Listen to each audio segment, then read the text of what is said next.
Shalom.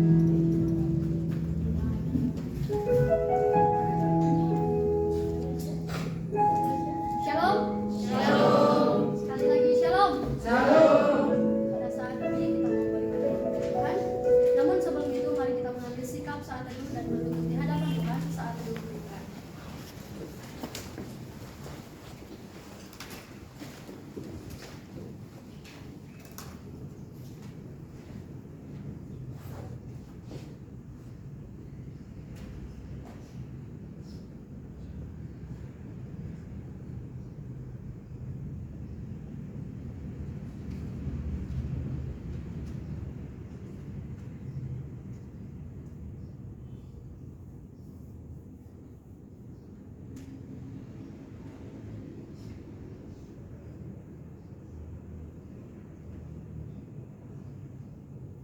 Saat teduh selesai, mari semua saya undang untuk bangkit berdiri. Kita nyanyikan pujian Roh Kudus kau hadir di sini.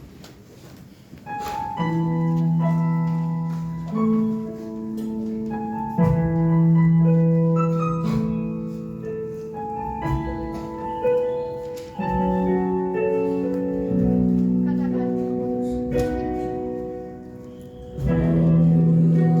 Kau hadir di sini.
sampaikan oleh hambanya. Biarlah kiranya urapan-Mu turun bagi hamba-Mu pada saat ini Tuhan.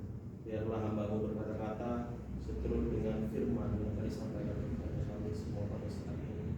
Terima kasih Bapa yang baik. Biarlah firman-Mu itu menjadi terang pelita bagi kami. Kami serahkan sepenuhnya ke dalam tangan pengasihan Tuhan. Kami siap mendengarkan firman-Mu. Di dalam nama Tuhan Yesus kami berdoa. Amin. Amin. Baik, shalom, selamat pagi bagi kita semua. Shalom, selamat pagi. Apa kabarnya hari ini?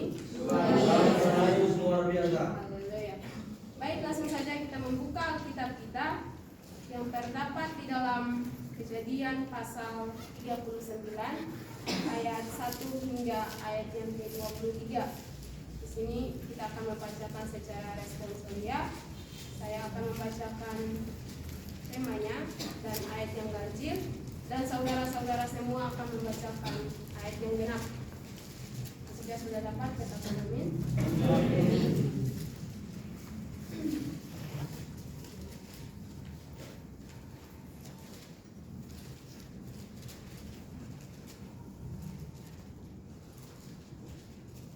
Baik, tema yang diberikan oleh lembaga Alkitab ialah Yusuf di rumah Potifar. Ayat yang pertama, adapun Yusuf telah dibawa ke Mesir, dan Potifar seorang Mesir, pegawai istana Firaun, kepala pegawai raja, yang membeli dia dari tangan orang Ismail yang telah membawa dia ke situ. Tetapi Tuhan menyertai Yusuf sehingga ia menjadi seorang yang selalu berhasil dalam pekerjaannya. Maka tinggallah ia di rumah tuannya, orang Mesir itu. Setelah dilihat oleh tuannya bahwa Yusuf disertai Tuhan dan bahwa Tuhan membuat berhasil segala sesuatu yang dikerjakannya, Maka Yusuf mendapat kasih tuannya dan ia boleh melayani dia. Kepada Yusuf diberikannya kuasa atas temannya dan segala miliknya diserahkannya pada kekuasaan Yusuf.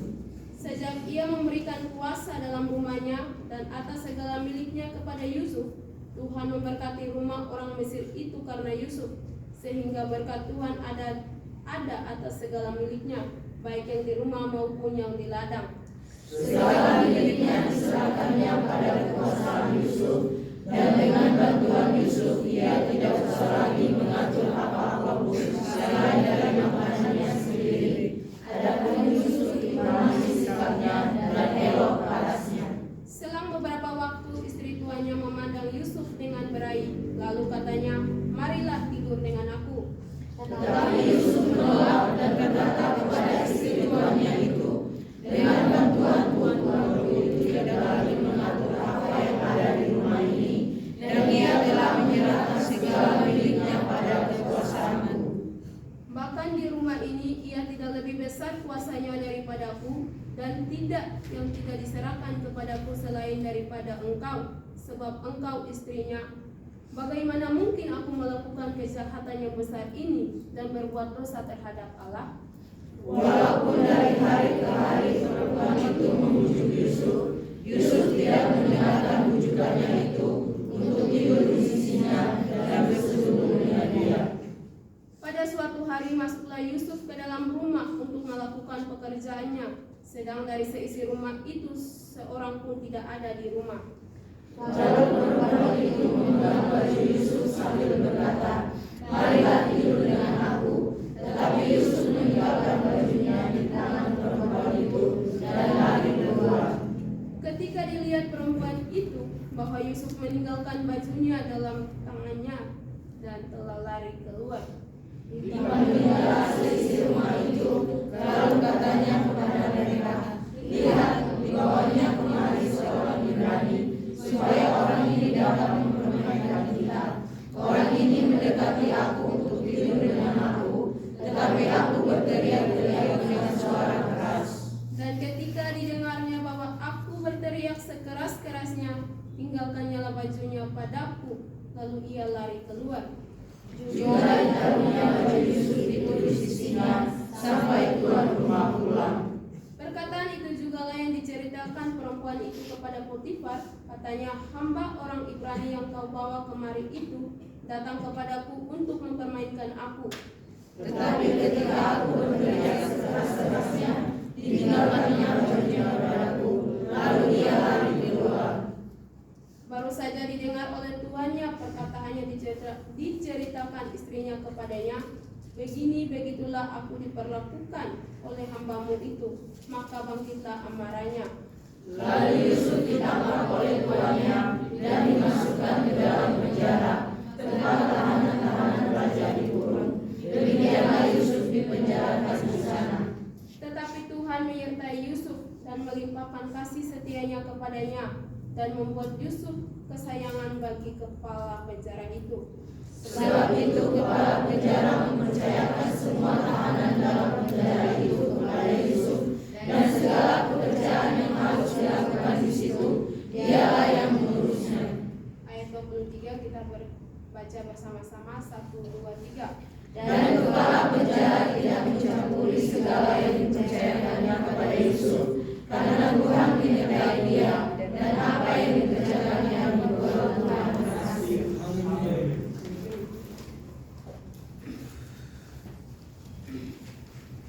Baik saudara-saudara yang dikasihi dalam nama Tuhan Yesus Kristus, saat ini kita akan mempelajarikan satu tokoh yang memiliki kesetiaannya sangat luar biasa, yaitu Yusuf.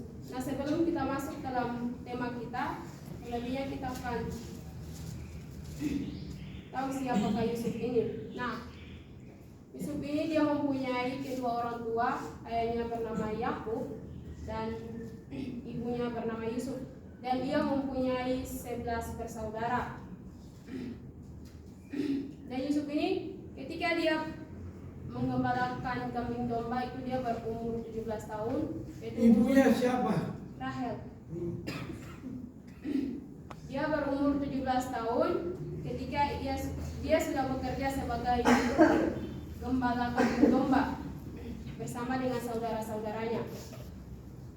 Nah, ketika pada suatu saat Yusuf dan saudara-saudaranya di ladang, pasti saudara-saudaranya membuat jahat terhadap dia atau benci terhadap dia, sehingga dia pulang dari ladang atau dari padang, dia menceritakan kejahatan saudara-saudaranya kepada Yakub ayahnya.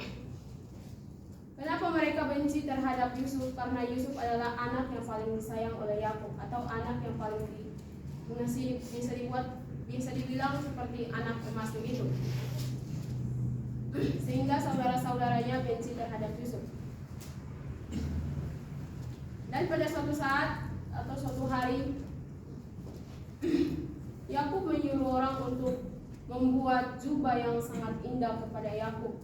Nah, ketika Yusuf memakai jubah itu dan ia pergi ke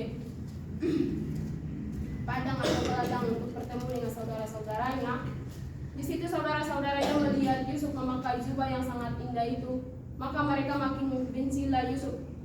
Dan di situ mereka tidak menyapa Yusuf sama sekalipun, karena mereka melihat bahwa Yakub paling menyayangi Yusuf dari seluruh anak-anaknya atau semua anak-anaknya. Nah, begitu juga dalam kehidupan kita, ketika kita mempunyai saudara dalam rumah kita, ketika pasti orang tua kita membeli sesuatu kepada adik kita atau kakak kita dan kita tidak dibelinya, pasti kita merasa benci terhadap saudara kita. Nah, itu juga yang dialami oleh saudara-saudaranya Yusuf. Kenapa Yusuf ini sangat disayangi oleh Yakub? Karena Yusuf ini dia lahir pada masa tuanya Yakub bersama Rahel. Dan pada suatu saat Yusuf ini dia bermimpi, dan ketika mimpi itu diceritakan kepada saudara-saudaranya, itu di ayat yang ke-8, nanti teman-teman bisa membacakan di rumah. Di situ dia menceritakan mimpinya, dan di situ saudara-saudaranya langsung dengan tegas mengatakan bahwa apakah engkau ingin berkuasa atas kami? Di situ saudara-saudaranya sangat marah karena mendengarkan mimpi yang diceritakan oleh Yusuf terhadap mereka, sehingga mereka tidak mau mendengarkan, tetapi mereka dengan tegas mengatakan bahwa apakah kau ingin menjadi raja di atas kami? Nah, seiring berjalannya waktu lagi, Yusuf bermimpi lagi, dan mimpinya itu diceritakan kepada saudara-saudaranya dan kepada kedua orang tuanya. Makanya ketika dia menceritakan mimpi yang kedua itu langsung ditegur langsung oleh ayahnya. Ayahnya berkata, masakah aku dan ibumu serta saudara-saudaramu sujud menyembah kepadamu sampai ke tanah? Nah, di situ ayahnya menegur dia. Tetapi semua mimpinya itu, apa yang dikatakan Yusuf itu, Yakub menyimpan semua di dalam hatinya. Sehingga pada suatu saat atau suatu hari Yakub menyuruh Yusuf untuk pergi bertemu dengan saudara-saudaranya di Sikem karena saudara-saudaranya sedang mengembalakan kambing domba di Sikem. Nah, ketika Yusuf pergi ke Sikem, dia menuruti apa yang disuruhkan oleh ayahnya terhadap dia. Ketika dia sampai ke Sikem, di situ ternyata saudara-saudaranya sudah pindah tempat atau pergi ke tempat lain untuk menggembalakan kambing domba mereka. Nah, di situ dia bertemu dengan satu orang dan dia bertanya, "Di manakah saudara-saudaraku?" Dan orang itu berkata bahwa mereka sudah pergi ke Dotan. Ya, Dotan itu cukup jauh dari Sikem. Tetapi dengan penuh kesetiaannya Yusuf nekat untuk mencari saudara-saudaranya. Dia pergi ke Dotan dan sampai di sana dia bertemu dengan saudara-saudaranya. Nah, ketika dia sampai di sana, saudara-saudaranya melihat dia. Mereka langsung bermufakat untuk mau membunuh si Yusuf. Nah, di situ mereka bermufakat untuk mau membunuh Yusuf. Dan ada yang berkata bahwa lihat juru mimpi kita datang. Nah, di situ mereka menjuluki si Yusuf sebagai juru mimpi mereka. Karena tiap kali apa yang Yusuf mimpi, Yusuf selalu menceritakan kepada saudara-saudaranya. Makanya di situ mereka menjuluki nama Yusuf sebagai juru mimpi. Nah, ketika mereka bermufakat untuk mau membunuh Yusuf, di situ saudaranya Ruben. Nah, di situ saudaranya Ruben dia mendengar perkataan dari saudara-saudaranya yang lain untuk mau membunuh Yusuf. Nah, di situ dia berkata, kita jangan apa-apakan si Yusuf, tetapi kita masukkan dia ke dalam sumur, karena dia adalah darah daging kita juga. Nah, jadi mereka memasukkan Yusuf ke dalam sumur. Ketika siang itu mereka sedang duduk di bawah pohon atau apa, mereka sedang menikmati berkat siang. Nah, ketika itu orang Ismail lewat. Nah, di situ orang Ismail lewat. Lalu kata Yehuda kepada saudara-saudaranya, biarkan Yusuf ini, kita jangan apa-apakan dia, tetapi kita menjualnya kepada orang Ismail. Maka di situ mereka bersepakat untuk menjual Yusuf kepada orang Ismail. Nah, di situ mereka sudah menjual Yusuf. Jubah Yusuf itu saudara-saudaranya mereka mengambil dan mengoyakkan dengan darah domba atau kambing, dan mereka pergi dan menunjukkan kepada ayahnya bahwa Yusuf telah diterkam oleh binatang buas. Nah, teman-teman yang dikasihi oleh Tuhan Yesus, setelah itu mereka menjual Yusuf itu. Orang Ismail membawa Yusuf langsung pergi ke Mesir. Baik, langsung saja tema kita pada pagi hari ini ialah penyertaan Tuhan adalah kekuatan kita.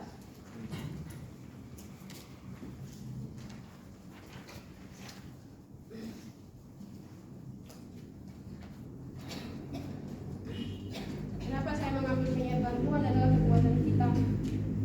Karena kita manusia, kita membutuhkan penyertaan Tuhan dalam kehidupan kita. Baik, poin kita pada pagi hari ini, poin yang pertama, Tuhan menyertai Yusuf. Di dalam ayat yang kedua mengatakan ketika Yusuf dibawa ke Mesir, atau di ayat yang pertama, ketika Yusuf dibawa ke Mesir dan dijual kepada Potifar untuk menjadi seorang budak di Mesir. Nah, jadi Yusuf ini ketika sudah dijual kepada orang Ismail dan orang Ismail bawa ke Mesir, di situ dia menjual lagi kepada Potifar dan di situ Yusuf sebagai budak di Mesir. Pertama ia sudah dibenci oleh saudara-saudaranya sampai sudah dibuang ke sumur, sudah dijual kepada orang Ismail, dan dibawa ke Mesir, dijual kepada Potifar, dan terakhir dia menjadi budak lagi di Mesir. Nah, di dalam ayat yang kedua itu salah satu bisa membaca bagi kita semua. Ayat kedua, tetapi Tuhan menyertai Yusuf sehingga ia menjadi seorang yang selalu berhasil dalam pekerjaannya, maka tinggallah ia di rumah tuannya orang Mesir. Nah, di dalam ayat yang kedua itu sudah jelas mengatakan Tuhan menyertai Yusuf sehingga ia menjadi seorang yang berhasil dalam pekerjaannya. Nah, jadi kehidupan Yusuf itu selalu disertai oleh Tuhan sehingga apa yang dikerjakan, apa yang dilakukannya selalu berhasil.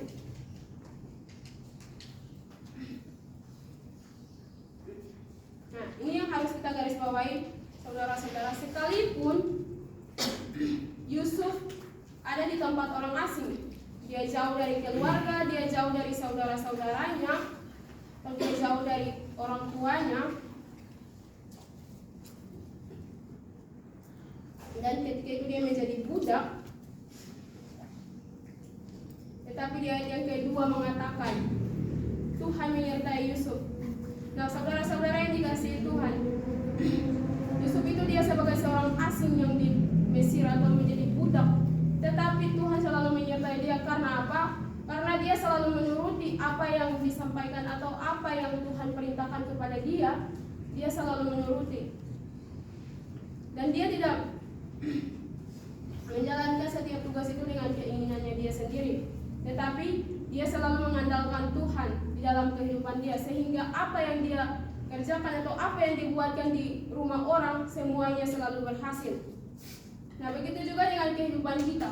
Ketika kita berada di rumahnya orang atau berada di kampung orang, kita sebagai orang asing di situ, tetapi ketika kita mengerjakan sesuatu dengan kita mengandalkan Tuhan, kita tidak mengandalkan kekuatan manusia, maka apa yang kita kerjakan Tuhan akan membuat berhasil bagi kita.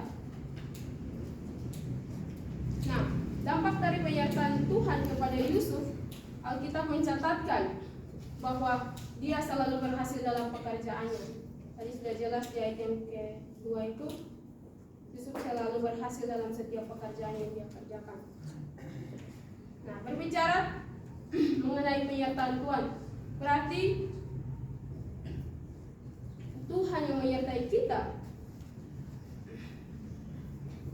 atau Tuhan bersama-sama dengan kita kemanapun kita pergi. Berarti Tuhan selalu bersama-sama dengan kita dan menyertai kita. Nah, di dalam poin yang kedua ini menyatakan bahwa Tuhan menyertai Yusuf, artinya Tuhan bersama-sama dengan Yusuf. Tuhan tidak pernah meninggalkan Yusuf, sekalipun Yusuf di tempat orang asing atau sebagai budak, Tuhan tidak pernah meninggalkan Yusuf. Dia selalu bersama-sama dengan Yusuf, karena Yusuf bukan tidak mengandalkan kekuatan dia sendiri, tetapi dia mengandalkan Tuhan di dalam kehidupan dia. Maka kemanapun dia pergi, dia dibenci oleh saudara-saudara pun atau dijual pun, Tuhan tetap bersama-sama dengan dia. Nah, begitu juga teman-teman, betapa penting penyertaan Tuhan di dalam kita. Itu tidak menjadi soal di mana kita berada, atau tidak menjadi soal status kita atau apa, tetapi yang penting ialah Tuhan menyertai kita. Karena setinggi apapun derajat kita atau setinggi apapun jabatan kita yang kita punya, jika Tuhan meninggalkan kita, maka sia-sialah kehidupan kita. Ketika kita mempunyai jabatan yang tinggi atau mempunyai harta yang banyak dan kita sudah tidak mengandalkan Tuhan lagi dalam kehidupan kita, kita hanya mengandalkan kekuatan kita sendiri, maka sia-sialah kehidupan kita. Nah, hal ini pernah terjadi kepada Raja Saul saat ia masih menjadi raja. Tuhan meninggalkan dia dan Tuhan mengatakan atau Tuhan berkata, "Aku telah menyesal karena aku telah menjadikan Saul sebagai raja, sebab dia telah berbalik daripadaku dan tidak melaksanakan perintah yang aku sampaikan kepada dia." Nah, di situ di Raja Saul ini juga Tuhan menyesal kepada Raja Saul Karena awal-awalnya dia percaya kepada Tuhan atau dia melakukan perintahnya Tuhan. Tetapi ketika dia sudah menjadi raja, dia berpaling dari Tuhan. Dia sudah melupakan apa yang telah disampaikan Tuhan dari awal, itu dia sudah lupakan dan dia berpaling dari Tuhan. Begitu juga dengan kehidupan kita. Ketika kita tidak melaksanakan perintah yang diberikan Tuhan, maka Tuhan juga akan lupa dengan kita. Baik, langsung saja poin yang kedua. Hidup yang disertai Tuhan akan membuat kita semakin lebih dipercayai oleh orang. Hidup yang disertai Tuhan akan membuat kita semakin lebih dipercayai oleh orang.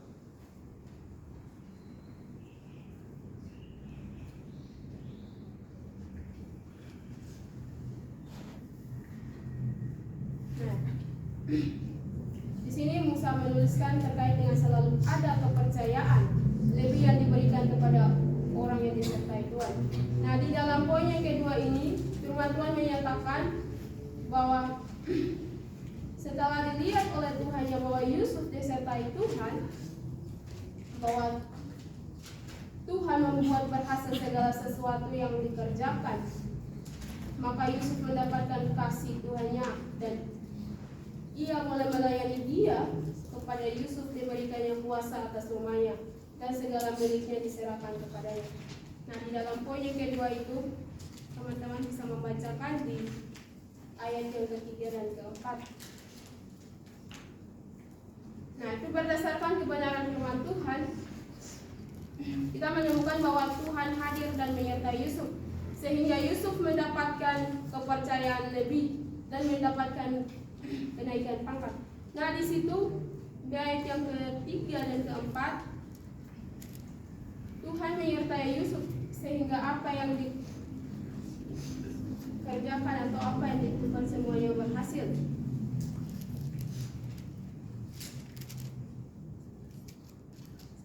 Nah, ketika Yusuf menjadi posisi Yusuf naik level atau naik pangkat, ia menjadi pemimpin dan penguasa serta orang kedua dalam lingkaran kekuasaan Potifar. Nah, jadi Yusuf pada saat itu dia menjadi budak. Tetapi ketika Potifar melihat bahwa kuasa Tuhan selalu menyertai Tuhan dan segala yang dikerjakan Yusuf berhasil, maka Potifar mengangkat Yusuf sebagai penguasa di situ.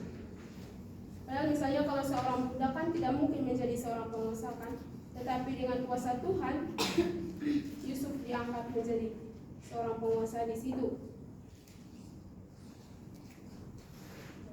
Di situ maka Yusuf mendapatkan kasih Tuhannya, dia mendapatkan kasih Tuhan dari Potifar, dan ia boleh melayani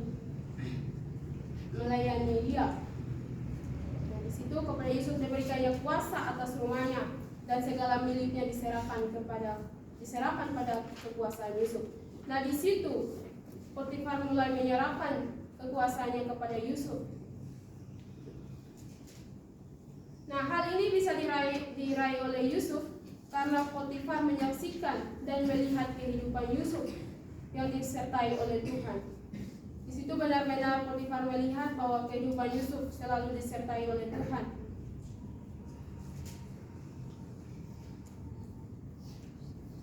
Nah, di situ kembali ke ayat 3, Musa menulis tentang pengakuan Potifar terhadap penyertaan Tuhan di dalam kehidupan Yusuf. Salah satu bisa membaca di ayat yang ketiga. Ayat yang ketiga, setelah dilihat oleh tuannya bahwa Yusuf disertai Tuhan dan bahwa Tuhan membuat berhasil segala sesuatu yang dikerjakannya. Nah, jadi dalam poin yang kedua ini, kehidupan yang disertai Yusuf, disertai Tuhan, berdampak kuat terhadap orang di sekeliling kita. Begitu juga dengan kehidupan kita. Ketika kehidupan kita disertai Tuhan, maka itu akan berdampak kuat terhadap orang-orang di sekeliling kita. Mereka sendiri akan memberikan pengakuan akan keberadaan Tuhan di dalam kehidupan kita. Hal itu karena mereka melihat pekerjaan yang kita lakukan atau kita bangun di atas landasan kehidupan spiritual yang kuat, berintegrasi dan kualitas yang dapat diandalkan. Nah, begitu dalam kehidupan kita, ketika kita berada di rumah orang atau apa, ketika kita atau di tempat pelayanan, kita mengerjakan sesuatu atau apa yang kita kerjakan akan diperhatikan oleh orang, apakah orang ini benar-benar kerja atau tidak. Begitu juga yang dialami oleh Yusuf. Tetapi ketika Potifar melihatnya dia mengerjakan semuanya berhasil, karena itu maka itu dia mendapatkan penguasa di Mesir. Poin yang ketiga, hidup yang disertai Tuhan akan membuat hidup kita semakin kudus. Teman-teman bisa melihat di dalam ayat yang ke-8 dan 9. Hidup yang disertai Tuhan akan membuat hidup kita semakin kudus.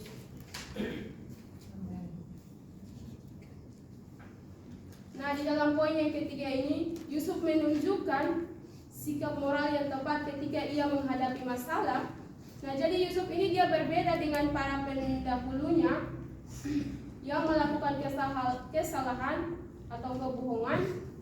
Untuk mengatasi masalah, Yusuf justru berpegang teguh kepada kebenaran.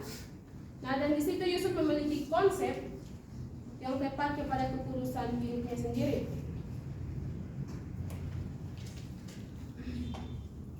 Jadi Yusuf itu ketika dia dalam masalah dengan istrinya Potifar, dia memiliki konsep bahwa dia harus menjaga kekudusan hidupnya. Walaupun istri Potifar itu tergila-gila dengan Yusuf, tetapi dia tetap menjagakan kekudusan hidupnya. Karena Yusuf itu orangnya tampan, gagah, atau ganteng lagi.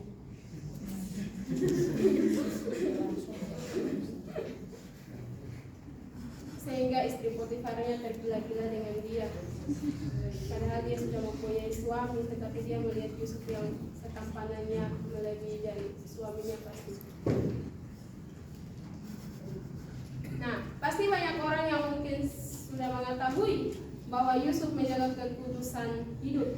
Tetapi semua mereka menyadari seperti apa konsep kekudusan yang dipegang oleh Yusuf.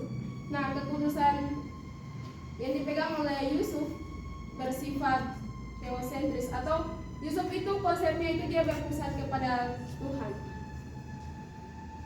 Sehingga ketika istri Potifar menggoda dia, Yusuf menegaskan bahwa dia tidak memiliki wewenang atas istrinya Tuhan. Ketika istrinya Potifar itu menggoda dia berkata, saya tidak berwenang di atas istrinya Tuhan itu. Tetapi istrinya Potifar selalu tergila-gila dengan dia. Tetapi Yusuf tetap mengambil konsep bahwa jangan sampai gila. Artinya jadi menyeleweng ya. Ya. Bahaya ya. Bahaya. Nah, di sini banyak orang gagal memahami ucapan ini dengan kaitan dengan ayat yang keempat dan sampai 6a. Di situ terlihat dengan jelas bahwa ucapan Yusuf di ayat yang ke-8 dan ke-9 itu merujuk balik pada ayat yang keempat dan ke-6. Jika kita kaitkan antara dua bagian ini dipahami, maka kekudusan Yusuf yang di teosentris atau kekudusan Yusuf yang berpusat kepada Allah itu akan terlihat jelas di dalam penyertaan dan berkat Tuhan yang telah membuat Yusuf dipercayai Potifar dalam segala sesuatu. Karena Yusuf tetap bersifat kepada Tuhan atau tetap memegangkan Tuhan dalam kehidupannya, maka dia mendapatkan kepercayaan. Nah, ketika istri Potifar menawarkan sesuatu yang di luar berkat Tuhan tersebut, maka Yusuf tidak mau mengambilnya. Jadi kekudusan Yusuf didasarkan pada rasa puas terhadap berkat Tuhan. Jadi ketika istri Potifar mengajak Yusuf Yusuf tetap berpusat kepada Tuhan, atau dia bilang sudah cukup, apa yang Tuhan berkat, yang Tuhan sudah limpahkan kepada saya itu sudah cukup. Nah teman-teman, seandainya semua orang Kristen merasa puas dengan hidup yang sudah diatur Allah baginya, maka mereka akan mampu menghindarkan diri dari banyak dosa, misalnya mencuri, berzina, atau tidak puas dengan satu istri dan sebagainya. Tetapi kadang kita orang Kristen ini kebanyakan sudah mempunyai istri juga masih pergi selingkuh. Haleluya. Mereka tidak puas dengan berkat yang Tuhan sudah berikan kepada mereka, tetapi mereka masih mencari-carinya selingkuh di luar sana lagi. Nah, konsep kekudusan hidup Yusuf yang bersifat berpusat kepada Allah ini juga terlihat dari penyertaannya di ayat 9b. Salah satu bisa membacanya di ayat yang ke-9b.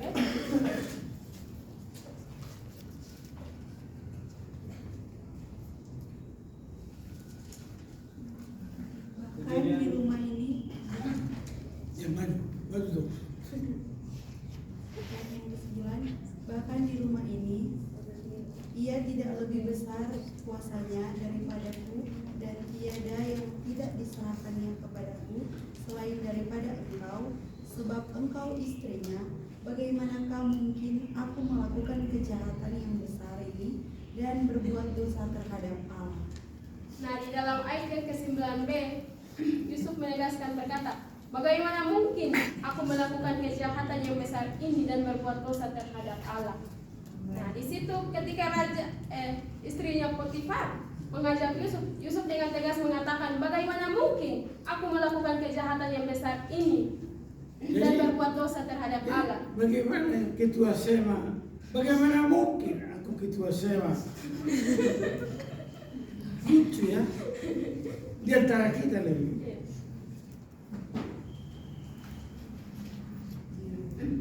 Walaupun hal ini mungkin tampak biasa dari pasti pada zaman itu atau budaya mereka itu, mungkin itu mereka anggap biasa saja. Namun Yusuf tetap memandang ini sebagai kejahatan yang benar, kejahatan yang besar. Nah, jadi di dalam situ, kenapa Yusuf mengatakan bahwa kejahatan yang besar? Karena Tuhan sudah menolong dia, Tuhan sudah menyertai dia, tidak mungkin kan dia mengecewakan Tuhan. Maka itu dia berkata bahwa bagaimana mungkin aku melakukan kejahatan yang besar ini dan berbuat dosa terhadap Allahku. Nah, lebih jauh dari Yusuf, dia menyebut hal tersebut sebagai dosa terhadap Allah. Nah, penyebutan nama Allah di sini merupakan suatu hal yang sangat penting. Yusuf tidak mengatakan bahwa dia berdosa terhadap istri Potifar. Di situ Yusuf tidak mengatakan bahwa dia berdosa terhadap istri Potifar, tetapi yang dia katakan bahwa ketika dia melakukan hal itu, dia berdosa adalah berdosa terhadap Allah.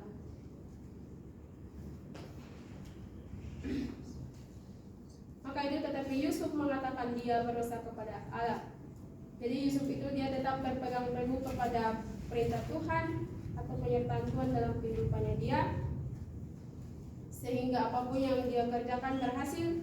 Dan ketika digodakan oleh istri Potifar pun imannya tidak tergoyah dan dia tetap dalam lindungan Tuhan. Nah, baik, demikianlah firman Tuhan kita pada pagi hari ini. Kesimpulannya bagi kita semua adalah dengan demikian marilah kita berusaha hidup di dalam penyertaan Tuhan agar hidup kita berhasil dan semakin dipercaya dan kudus di hadapan Tuhan. Demikianlah firman Tuhan kita. Ibu Asrama membawa kita dalam doa penutup. Kita berdoa. Bapa yang baik, terima kasih Tuhan. Pagi hari ini kami diingatkan kembali bagaimana Tuhan menyertai Yusuf, dan Yusuf itu benar di hadapan Tuhan, mampu berkata tidak untuk godaan-godaan dosa yang datang. Tuhan Tuhan Yesus. Terima kasih untuk keteladanan yang bisa kami pelajari hari ini. Untuk itu Bapak, berkati kami, seluruh anak-anakku, mahasiswa-mahasiswi yang ada di STT SMP Sukasana. Sekalipun Tuhan, immoralitas sedang gencar di tengah-tengah kami di Indonesia, di Jakarta, berikanlah kami hati seperti Yusuf yang takut, yang merasakan bahwa Tuhan hadir di hidup kami, di hati kami, sehingga kami berkata tidak untuk dosa. Berkati seluruh anak-anakku yang sedang belajar dari semester 1, semester 3, semester 5, semester 7, semester akhir Tuhan. Berkati mereka menjaga kekudusan hidupnya di hadapan Tuhan. Terima kasih untuk hamba-Mu Rodian. Tuhan tolong terus berkati dengan kuasa dan rahmat Tuhan. Pakai dia lebih dahsyat dengan luar biasa, dengan pertolongan dan kuasa Allah. Terpujilah nama Tuhan, dalam nama Yesus kami berdoa. Amin. Amin. Shalom. Kita membaca satu ayat saja. Kejadian 2 ayat 7.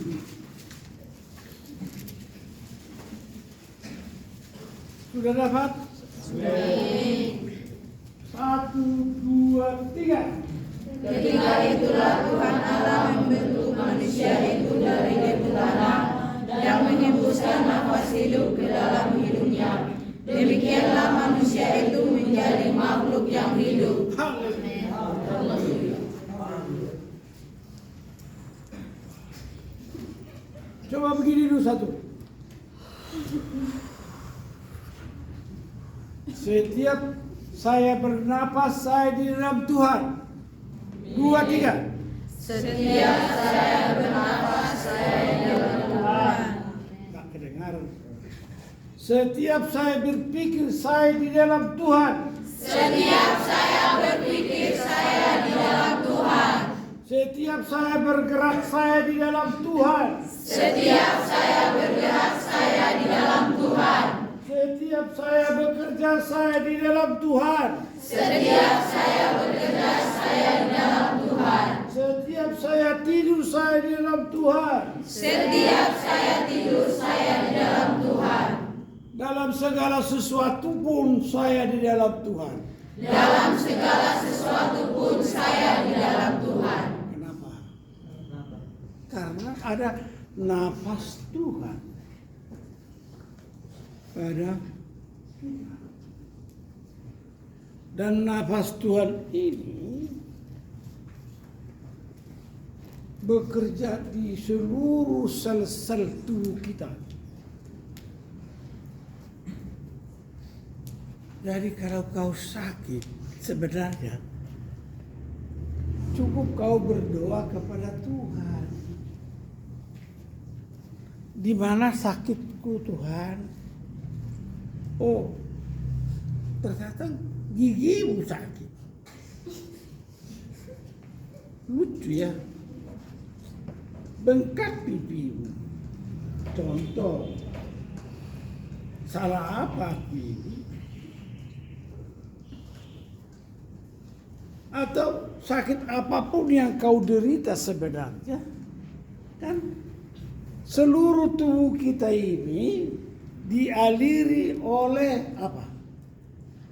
Darah. Dan darah ini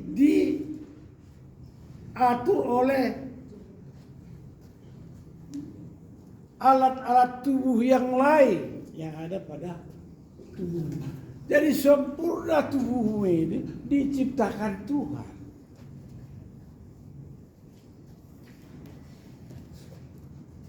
Apa yang dikerjakan tangan kiri, apakah tangan kanan tahu?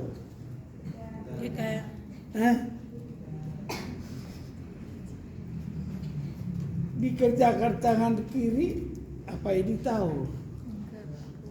Ini tahu melalui alat instrumen lain yang ada pada tubuh.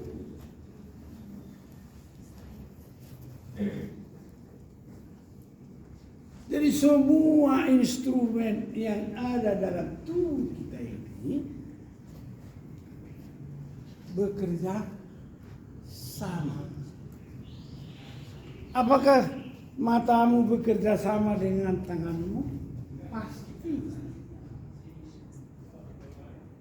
Di sini perintahkan mata melihat, lalu diperintahkanlah tanganmu, tubuh yang lain bekerja.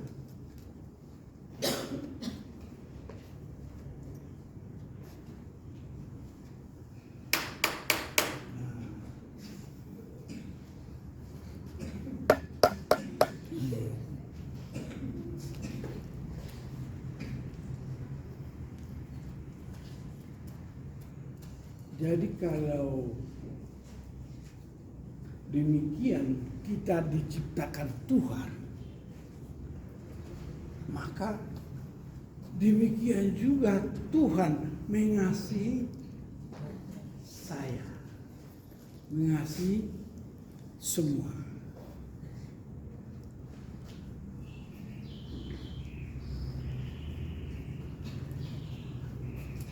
Tuhan menciptakan manusia lama loh. Lama. Tidak hanya sekejap saja. Bisa 1000 tahun. Karena terakhir kan setelah Tuhan menciptakan semua dan baik, Dia ciptakan manusia bagaikan peta dan teladannya. Jadi lama Tuhan bagaimana merancang manusia lama.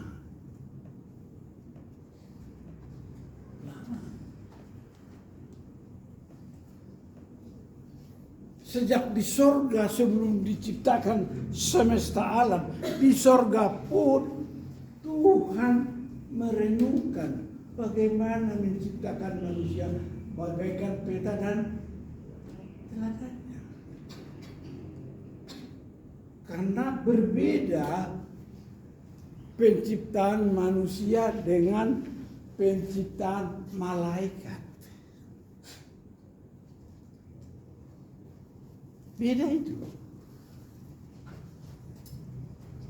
Manusia diciptakan bagaikan peta dan teladan.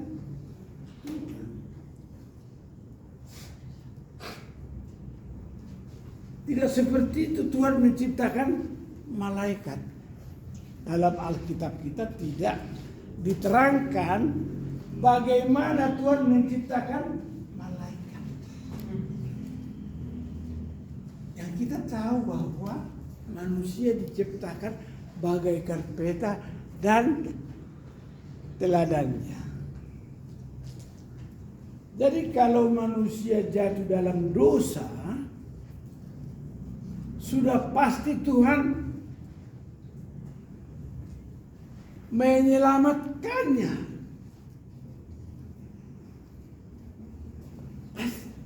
Pasti. Karena ciptaannya ini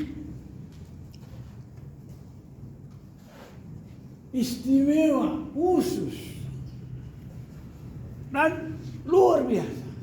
Jadi kalau manusia jatuh dalam dosa, pasti diselamatkan.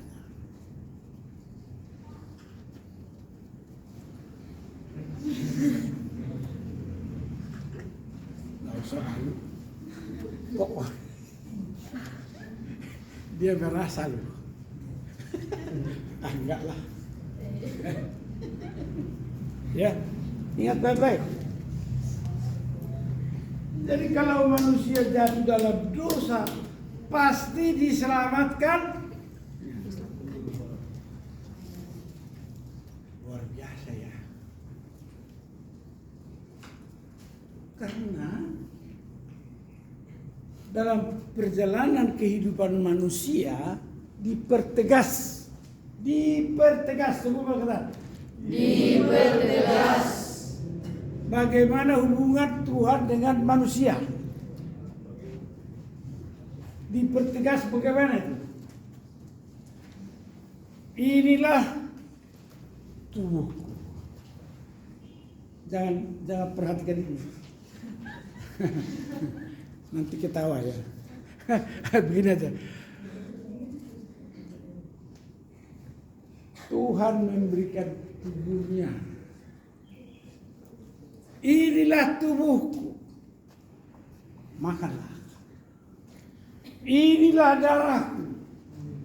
Minumlah.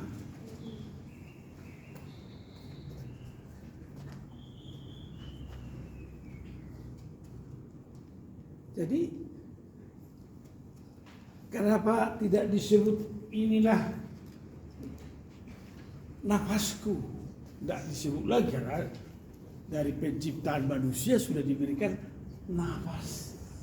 Tapi diulangi lagi, inilah dan inilah darah.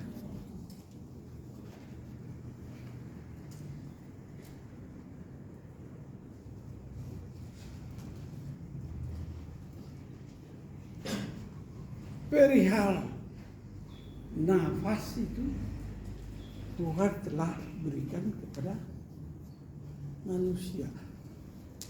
Oleh karena nafasnya telah diberikan kepada manusia, maka jadilah manusia itu makhluk hidup.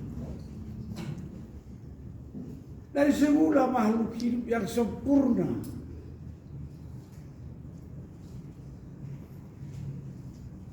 Jadi supaya makhluk hidup yang sempurna kembali kepada manusia itu, maka dia berikan pengulangan, diberikan tubuhnya dan diberikan darahnya supaya manusia itu kembali sempurna.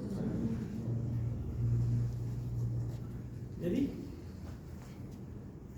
berlaku sakramen gereja. Semua sakramen gereja harus menjadi